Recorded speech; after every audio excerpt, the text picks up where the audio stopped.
order. I think have become confused about what's actually going on in the world. The New World Order is a more palatable name for the Anglo-American world empire. It's the planetary domination of London, New York, Washington over the rest of the world. It's hard to get people to join that or think they have a part in it if you call it the Anglo-American world empire. If you call it the New World Order, then people in India or someplace like that or the European Union might think, well, there's something in that for us too. But that's not what it is. It's the Anglo-American New World Order. It's really the old world order. It's the British Empire morphing into the American Empire. The U.S. British world empire is what you're going to get. Combines of powerful men have always battled with each other over the levers of power. Gerald Celente is recognized as one of the world's foremost trends forecasters and is the founder of the Trends Research Institute.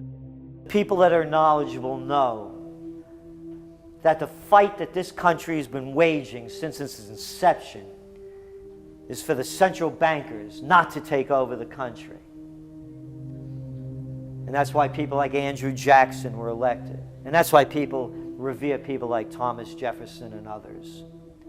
The takeover has happened, and it's a corporate takeover.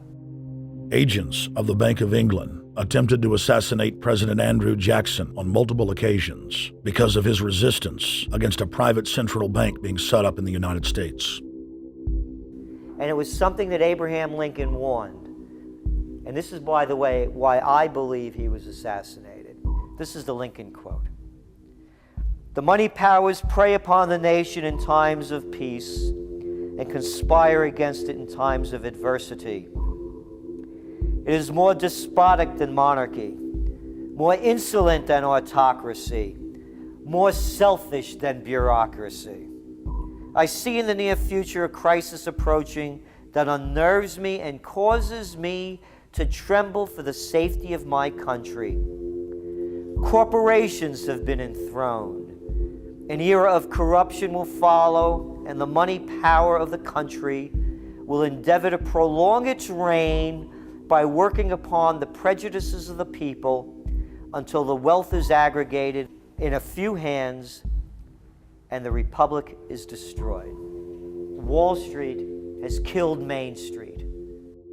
So I know how unpopular it is to be seen as helping banks right now, especially when everyone is suffering in part from their bad decisions. I promise you, I get it. Up until about the Kennedy assassination and the beginning of the war in Vietnam, the United States is a very powerful engine for world progress. It's the assassinations, the Kennedy assassination, and the others in the 1960s, the beginning of the Vietnam War, and the beginning of the absolute domination of the Wall Street Group over every other interest. Nobody else counts except the Wall Street money masters. That has now made the United States into no longer a force for progress, but something very different, often a force for destruction in the world. The military-industrial complex has taken over the country along with the Wall Street gang. If you look also at the people that Obama has put on his appointments list, it's all Wall Street. It's government of Wall Street, by Wall Street, and for Wall Street. There's nobody from heavy industry. There's nobody from the auto sector, nobody from Silicon Valley, nobody from big oil, nobody from defense, no labor, no women, no retirees, no small business, nothing. It's pure Wall Street. The only people who have a voice in Obama's councils are Wall Street finance oligarchs. That's all there is. Nobody else counts for anything under Obama. It's the most extreme Wall Street administration we've ever had. Before his death, President Woodrow Wilson apologized to the public, regretting that he had been deceived by a group of international bankers and the country's financial system had fallen into their iron grip via the Federal Reserve Act of 1913.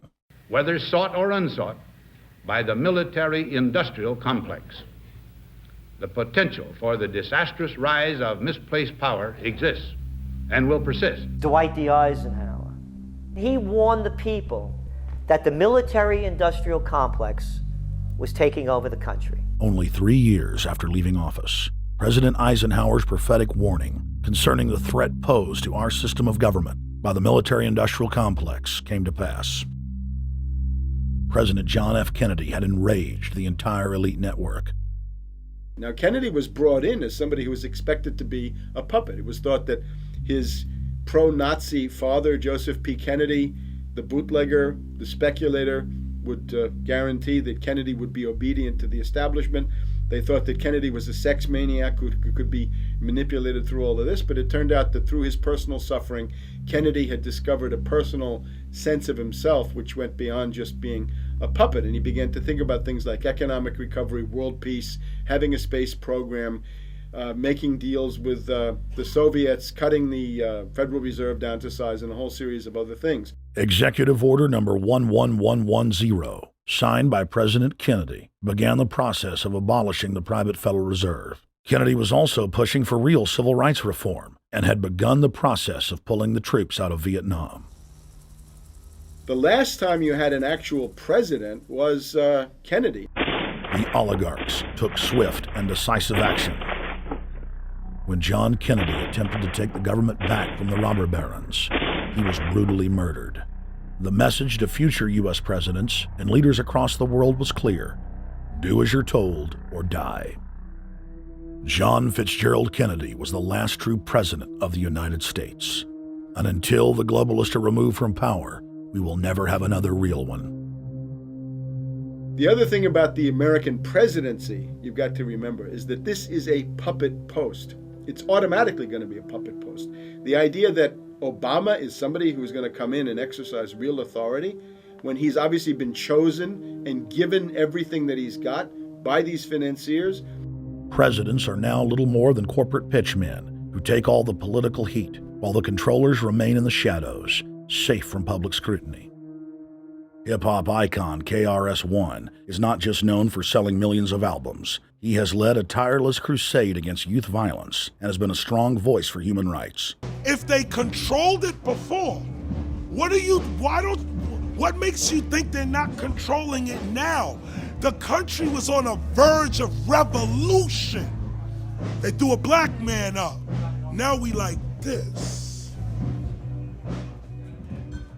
They give him the money, they give him the bundling, they give him vote fraud, they give him the media whores, they give him goons. They even have elected officials making threats to put people in jail if they criticize Obama in public. All of this is the mark of a puppet. And that means that he is a puppet, actually more of a puppet than anybody else, more of a puppet than Mrs. Clinton would have been, even more of a puppet than McCain. He's the maximum puppet that we've had certainly since Jimmy Carter. They put a black face on the New World Order, and now we all happy. KRS ain't buying it. In the real executive power structure, the president serves the military-industrial complex, itself owned by the international bankers. If there's a revolution, the population just throws out the prime minister or president. The elite stays in power because the public is never aware of who the real enemy is.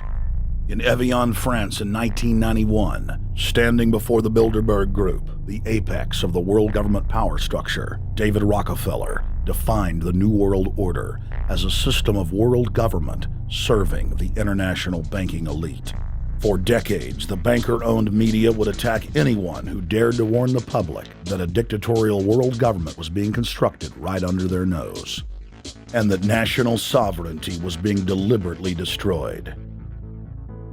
And now, after years of denial, the media and the elite themselves are proudly announcing that not only is world government real, but is the answer to the financial crisis that they carefully engineered. Suddenly, the Wall Street Journal tells us that the North American Union is here, and that getting rid of the dollar for a common currency with Canada and Mexico